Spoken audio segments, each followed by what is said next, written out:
Ken, do you have anything to say for yourself about this abomination, about this travesty that's in front of me right now? I didn't think so. Hey guys, this is Austin. This disaster that sits in front of me are some of the most popular PS4 accessories. Now sure, unlike a gaming PC which you can fully customize, a PS4 is pretty much what you get is, well, what you get. However, what I'm curious about is whether any of this stuff is remotely worth it. So to start with, we have the Nyko intercooler. So they claim that this is going to direct hot air away from the console, which in theory is going to be a thing that actually could be really helpful. Especially with the old fat PS4, it could get really loud under load. So one of the things that drew me to the intercooler is that this actually is fairly well integrated into the PS4 design.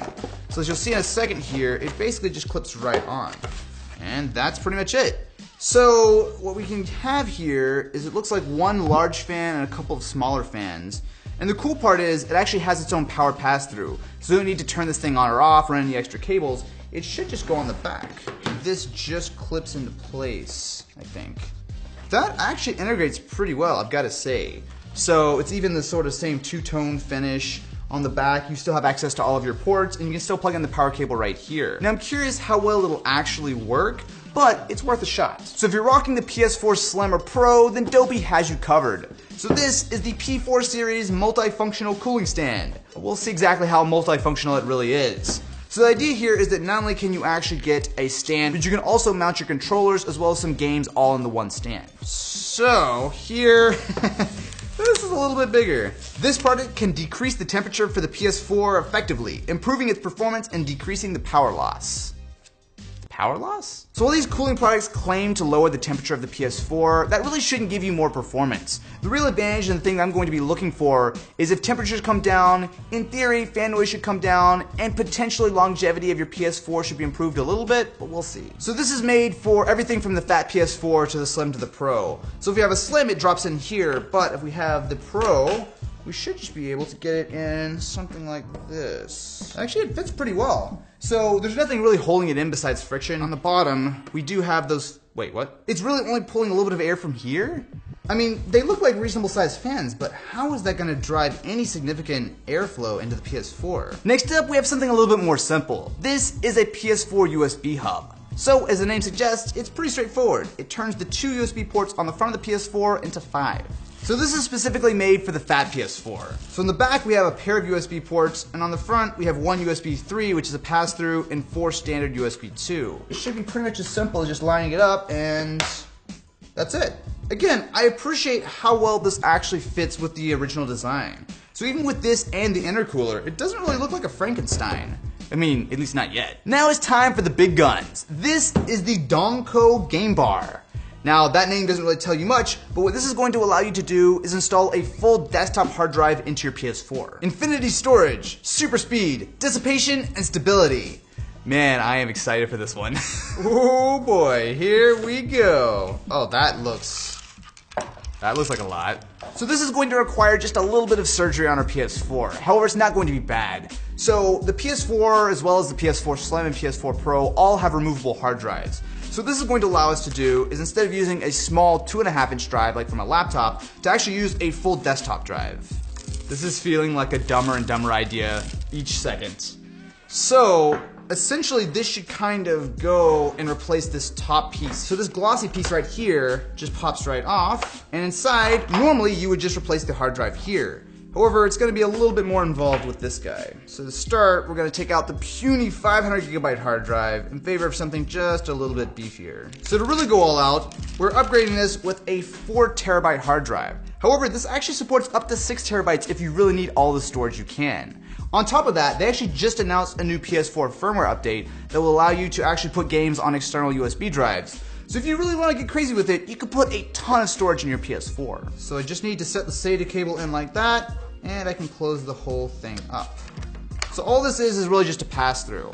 So once we're ready, we just slide it in to the standard PS4 slot and screw it in. All right, here goes nothing. So we want to run all of our power and data through this little slot. Get it around here. Okay. That actually kind of works. Now we just need to drop the hard drive in like this, and doesn't seem very stable, but besides that, we just have to attach the cable And in theory, we pretty much have a 4TB PS4. Uh-oh. It totally fits! We have created a monster! Dude, if this is about to work, I'm gonna be so happy. It totally fits! This is, I gotta say, this might be the proudest moment of my entire life. This is a masterpiece of elegant Japanese engineering. Or, that's all Ken's fault. So, one quick firmware update later, we have the ultimate Frankenstein PS4 up and running. And as you can hear, it's kind of loud. We also have the Energizer Extra Life for the controller. So this is a dock that comes with an external battery that clips on the bottom of the controller, so it doesn't really get in the way when you're actually playing a game. First thing, I want to check to see if our storage is here. So, yep, there we go, 3.51 terabytes of free space. Now with so many PS4s shipping with a 500GB hard drive, it can really get cramped quickly. So this is Uncharted 4, and it looks, well, exactly like Uncharted 4. So what I'm curious about are the temperatures. I can pretty confidently say that this is louder than a normal PS4, but I'm curious whether that loudness actually does anything. So the PS4 with the intercooler and the cooling stand topped out at around 49 degrees with the exhaust. However, when you take all that stuff off and run it, it tops out at about 50. That shouldn't be a huge surprise. So the intercooler is just adding additional fans for the exhaust. It's still restricted by how much intake air can actually get into the PS4. Now the cooling stand in theory would actually help things by giving it some fresh air. However, the actual intakes themselves are tiny and really not able to make a big difference. So is any of this worth it?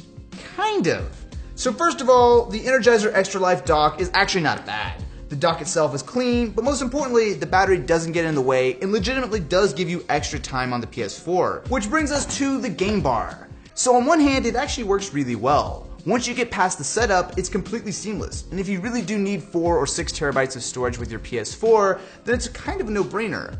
However, if you don't need that much storage, it's a lot easier to just install a 1 or 2 terabyte hard drive.